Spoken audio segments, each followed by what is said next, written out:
You are listening to the Atlanta Real Estate Forum radio show, all about real estate edition, shining a light on the movers and shakers in the real estate industry, the home builders, developers, realtors, and suppliers making it all happen.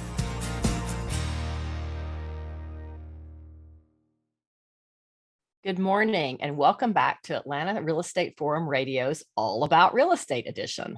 I'm your host, Carol Morgan, and I'd like to give a special thanks to our 2022 show sponsor, New American Funding. It is thanks to their support that we bring you this show. Today's show is part of our diversity, equity, and inclusion series. You know, it's something we've talked a lot about on this show for the past 2 or 3 years because it's a focus of New American Funding, but we've not really used the words diversity, equity, inclusion, but they've become such buzzwords out there that we've decided to start talking about DEI. But for us, it's not just a buzzword, it's a way of life. It's something that must happen. So today's guest is going to talk about DEI from her perspective. So a warm welcome to Amy McCoy, broker, Realtist with My Home Realty. Welcome, Amy. Thank you very much for having me this morning. I'm very excited about this conversation. I think you're going to just shed a lot of light on this topic. So let's just jump in. First, tell us a little bit about yourself. Well, there's a lot to tell, obviously. If anybody's ever seen my bio or know me personally, they know I'm a woman who definitely is on a mission. I am the founder and CEO of my hometown Realty Group. I've been serving the Georgia markets for more than 17 years. And I'm an active member on many real estate boards, and has previously served as the president of the West Georgia Board of Realtors. I currently serve on a lot of boards, but I'll expand on other boards, but I'll expand on that throughout your interview process. But I'm a huge advocate for diversity and inclusion and really trying to define what an equitable solution will be. Because through inclusion and expansion of fair housing efforts, it is my hope that my reputation will continue to earn me that respect between my comrades and colleagues, that, you know, those that want to invest in their community of choice, that they have an opportunity. So that's where I best serve, and have had many accomplishments. And again, we can go into more of that throughout the program. Yeah, I'm looking forward to taking a deeper dive into that. Well, I noticed, you know, obviously I introduced you as a realtist, not a realtor. Yes. What's the difference and why? Why do you choose that as your title versus realtor? Well, I'm glad you asked. One, I still am a proud member of the Realtor organization, but most importantly, the Realtist organization was an organization as the national company, National Association of Real Estate Brokers, who I am a chairman of that organization as well, was an organization that became inseparable because once upon a time, as a person of color, we were not allowed to serve within the Realtor organization. So we needed to make sure that we had champions for fair, real democracy in housing to make sure Black people had access to it. And one of the things that we are aware is that Black people have been the champions of making inclusion acceptable for all. So that is a constant charge that I'm always willing to pick the baton up to help carry it through to the finish line. Well, I think you should wear that Realtist title proudly. And, you know, I'm so thankful that so much of this conversation is open now. You know, these are things that, you know, it's almost like it was taboo to talk about them 10 years ago, but now it's not. And you know, sometimes yeah, still depends depending on where in the country you are. You know, that's kind of where we still are going into white fragility and things of that sort, not understanding true what systematic racism is. And again, that's why these organizations exist, because we're still defining fair, civil rights. Right. And the number one vehicle in, wealth building is real estate. So if we're still defining that, then that means we still have work to do. We still have work to do. We still have work to do. Well, give us an overview of My Hometown Realty and what areas of town you serve and any specific markets. Yeah, so I have 2 locations within the Metro Atlanta area. My Hometown Realty Group is a boutique firm. We consider our goals, the goals of our clients and what they're trying to attain, and really strategize a plan to make it achievable. My license caters all to Georgia. I work with both domestic clients, but a lot of my clientele comes from international Oh, clients. interesting. And the biggest reason because of that, I recognize these opportunities, well, not opportunities, but the remnants from redlining and not being able to get traditional financing in certain areas that I then had to go out of the country to bring money in order to revitalize those houses, to bring value back. But after serving on an advisory committee for Atlanta Housing Authority, I recognized that they weren't in certain communities that were desperately needing affordable housing options. And so that's where I had to source money outside the country in order to get those properties restored, you know. Yeah. Oh, I love your innovative solutions to the problem. That's, and that's, I think, what we all have to do is innovate and, embrace all of our differences and move it all forward. Yeah.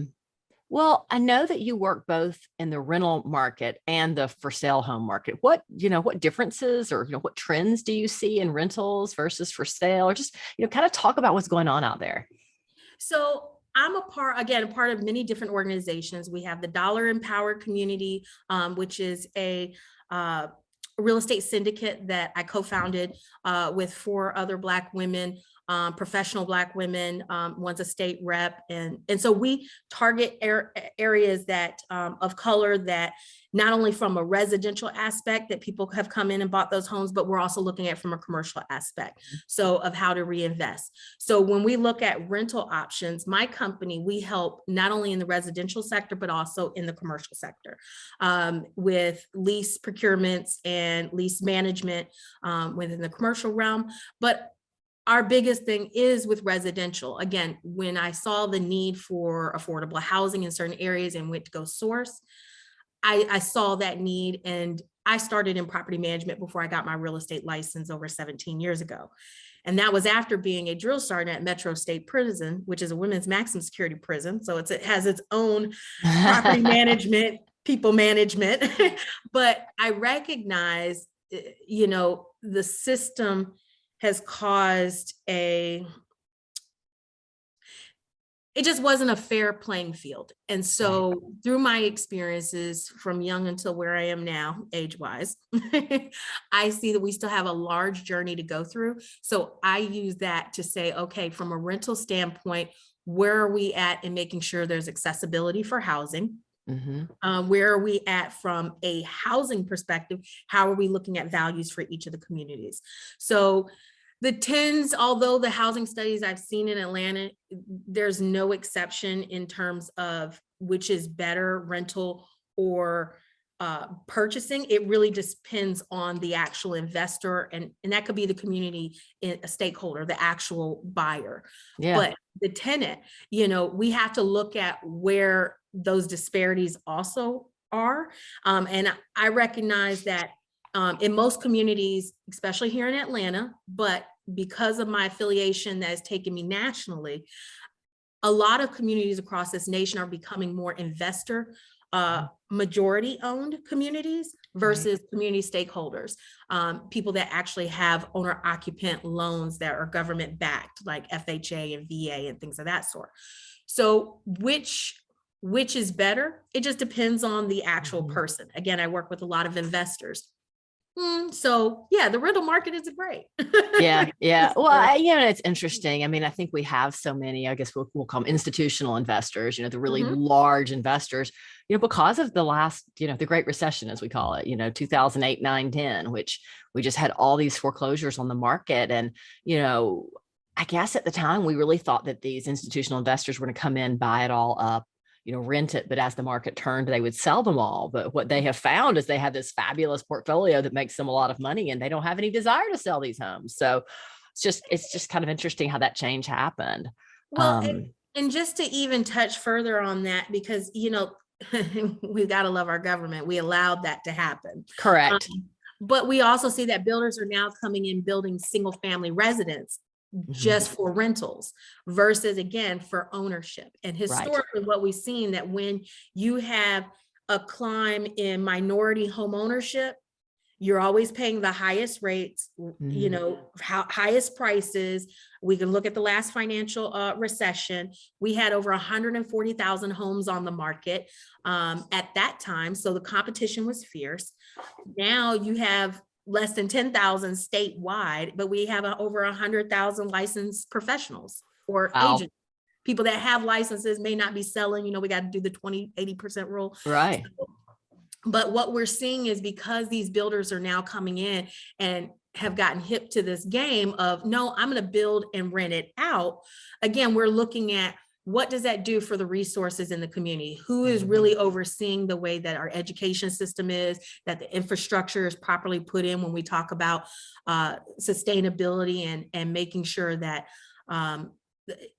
transportation, the sewer systems, that we're not washing out another community because we're trying to put this project in. And so, you know, those are the things that we have to be concerned about. Right now, I see an issue that we are displacing a lot of tenants because everyone is so excited on how much of a house they can sell the house for, but forgetting that maybe the tenant is still living in the property. Right. You know, we just came out of this eviction moratorium. So, you know, there's challenges in that because maybe the tenant has withheld paying rent, or in some cases I've had to deal legal matters because DCA would not cut the checks for those tenants. Oh, wow. Some counties were just holding back the funds. And specifically in Gwinnett, we had a tenant that had been on eviction for a number of months, and they wouldn't give us the payment until we had the writ of possession, meaning we were getting ready to put the tenant out before they would cut the check. Meaning, even when they cut the check, they're not going to pay you all the late fees. They're not going to, you know, but what happens when we displace those tenants? I have some that are still living in hotels that are calling me saying, hey, do you have any more rental options available? Because now what we recognize, even if they were using housing assistance, the vouchers don't even equate to market rent. Right. And everything keeps going up. So yeah, you're touching on, we could talk for another hour about just that subject. Yes. But let's dive into DEI. You know, tell me what DEI means to you and how have you embraced it? Great question. You know, I pose a talent that I believe makes me an innovator in this industry. I have the ability to both dream and execute. I don't waver from that vision. If you've ever experienced discrimination in housing, job experience, customer service related, at some point you say to yourself, enough is enough. You know, I've listened to my white counterparts say, oh, inclusion, inclusion, inclusion. But if I request the same or make that same statement as a Black woman, I'm hereby complaining or commonly viewed as the angry Black woman. I can't help that. I'm a That's former awful. sergeant. Yeah. I talk very firmly. Well, you know, I hope that, you know, we will finally start to change into a more acceptable society. Because again, you know, you can have diversity inclusion because that's the same lip service that majority of companies have been on this wave of, but truly embracing what that is and actually thinking about an equitable solution is really what needs to be coming to the forefront. I got off the stage after working on my leadership, you know, escalation and wanting to help other organizations. I had to run from a floor on a situation, which I had to go in front of my peers. And getting off the stage after, again, going back to that statement on my counterpart can say inclusion, inclusion, inclusion, and he's looked at, oh my God, he's so forward thinking. But yet I say I'm looked as, you know, in other ways. I get off the stage and a gentleman says to me, wow, you speak so eloquently and you said some really great things, but maybe you shouldn't work like aim so high. What? Exactly. And I sat to myself, I'm looking at him in his eyes and I'm saying, sir, what about my qualifications makes you say, maybe I shouldn't aim so high? Right. And it wasn't, he couldn't give me a real answer. He just gave me another option, say, well, why don't you run for this position? Well, ironically, sir, even though I'm overqualified for the one that I'm running for now, apparently, even though that's a lesser position, I don't qualify for that.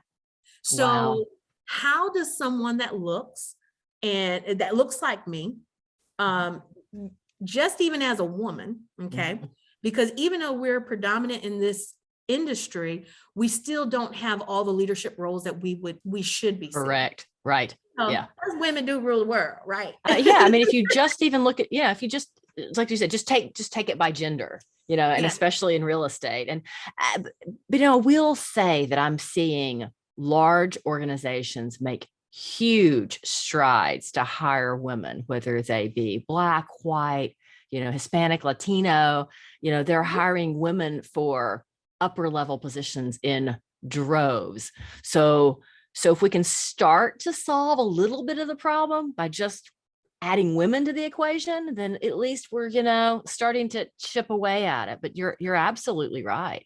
Well, and even to that point, so I was sought out by a very large company, and they were saying, well, Amy, maybe you can help lead in that realm. And I noticed that their leadership, their national leadership, yes, from the inclusion standpoint, there were more women. And I was very excited about that.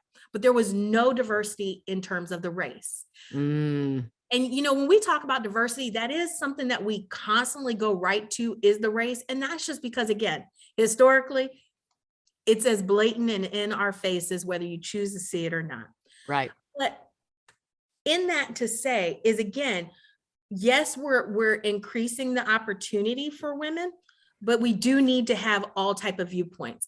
And we need to also look at the socioeconomics of the diversity and what that looks like. We have to, I was told by another individual, Amy, the only reason why they listen to you is because you're rich.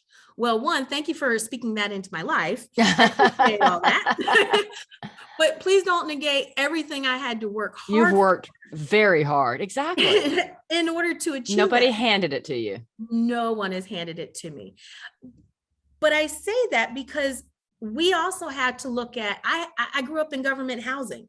So to now have the multiple assets that I have, again, hard work.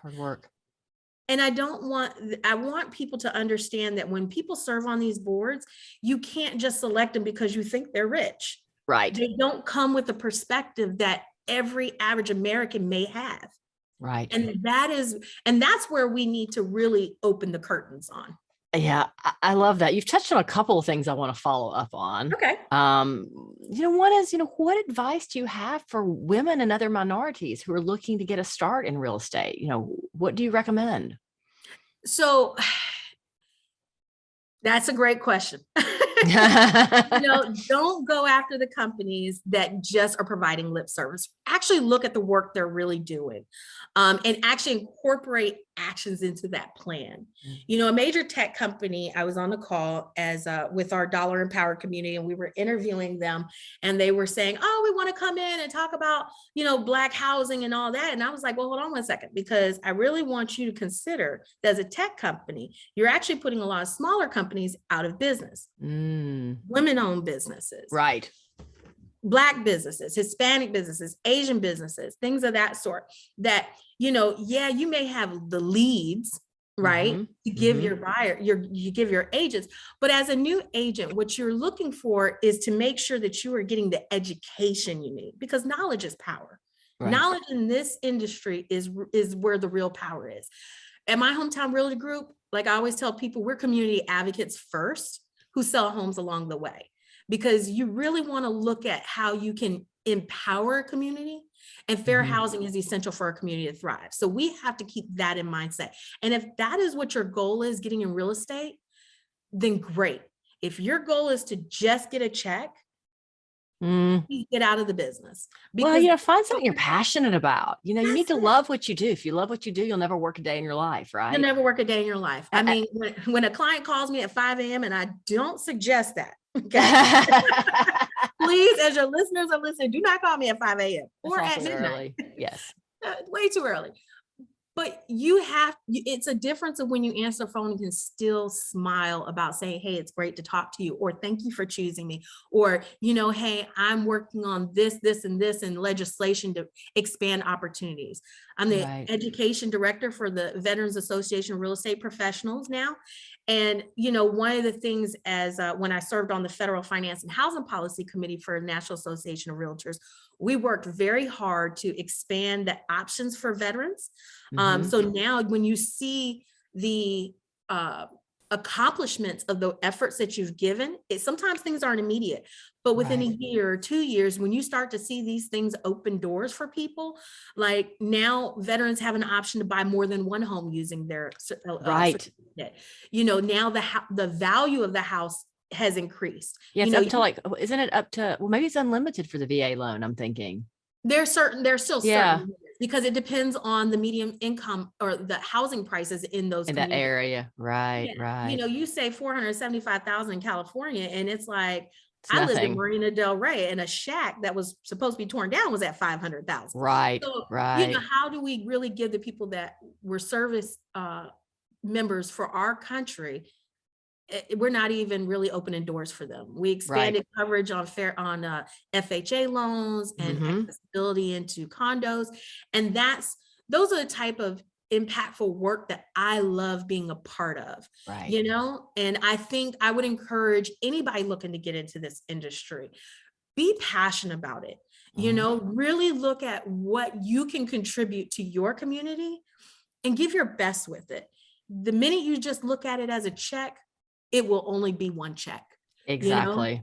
So yeah, no, that's great advice. So any tips for how businesses can build a better environment that takes DEI into, consideration? Be a part of these boards. Be a part of these boards. Encourage your agents to be a part of boards. Some people will look at it and say, oh, it's just another membership due. I don't know really what it does. Well, that's because you're not involved. That's because you're not really getting and understanding the information given to you. I read reports all the time. It's not what I went to school for, trust me. And it can be very depressing when you're reading housing reports at 90 pages and all it just says is this disparity in housing, to the point it's mentally draining. And all I can do is say, hey, please wake up. Please wake up, companies.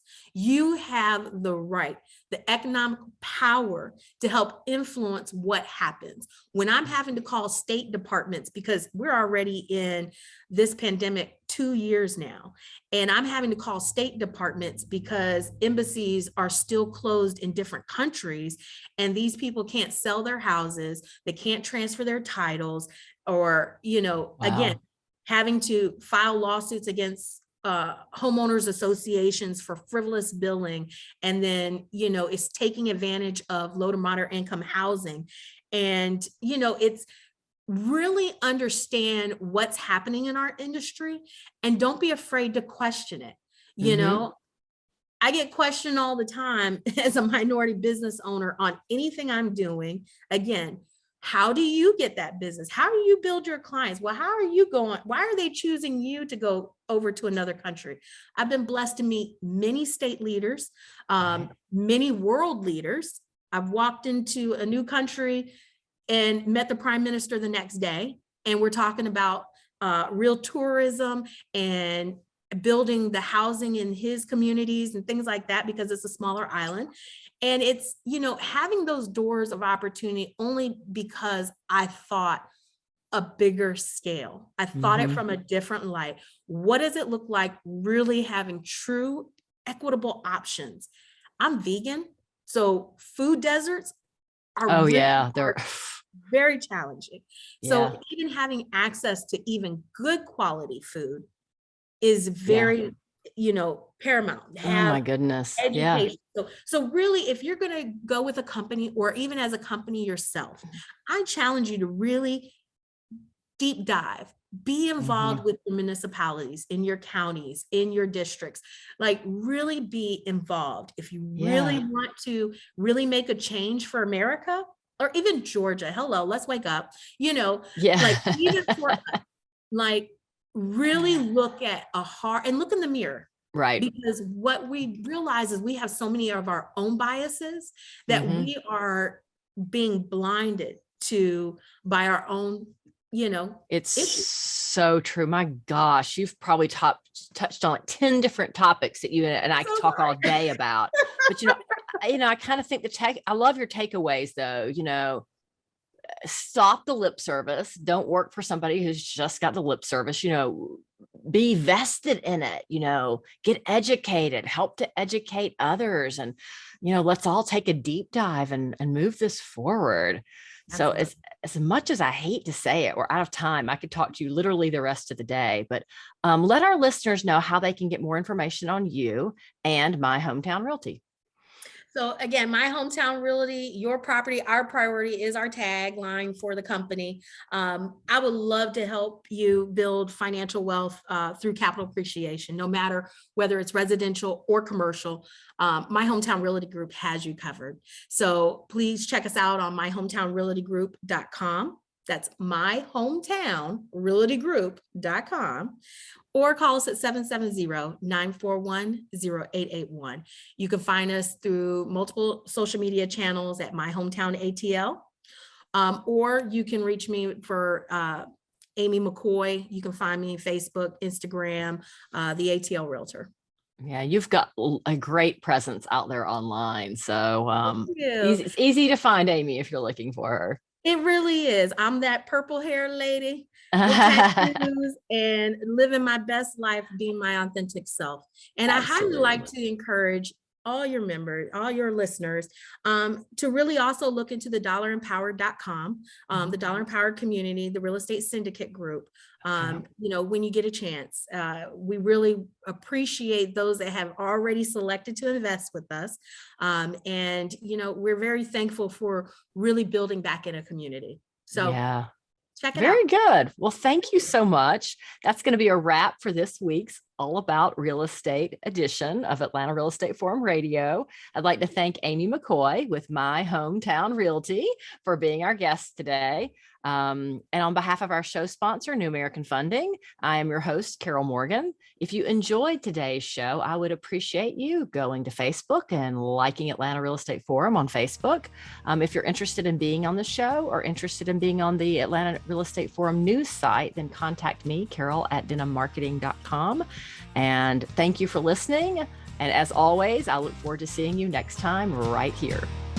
Atlanta Real Estate Forum Radio is made possible by Denim Marketing, the publisher of Atlanta Real Estate Forum, Atlanta's favorite source for real estate and home building news. Denim Marketing is a comfortable fit, like your favorite pair of jeans. Denim Marketing tailors marketing strategies to meet your specific needs and niche. Try them on for size. They will work to create a perfect fit for your company's marketing program. Call them at 770-383-3360 or send an email to info@denimmarketing.com. For more information on Atlanta Real Estate Forum Radio or to inquire about being a guest, contact info@atlantarealestateforum.com. Check out the radio show by visiting atlantarealestateforum.com or by listening to the show on your favorite podcast app. And if you enjoyed today's broadcast, we'd sure appreciate a rating and review on iTunes. Thank you again for listening, and we'll see you next time on Atlanta Real Estate Forum Radio.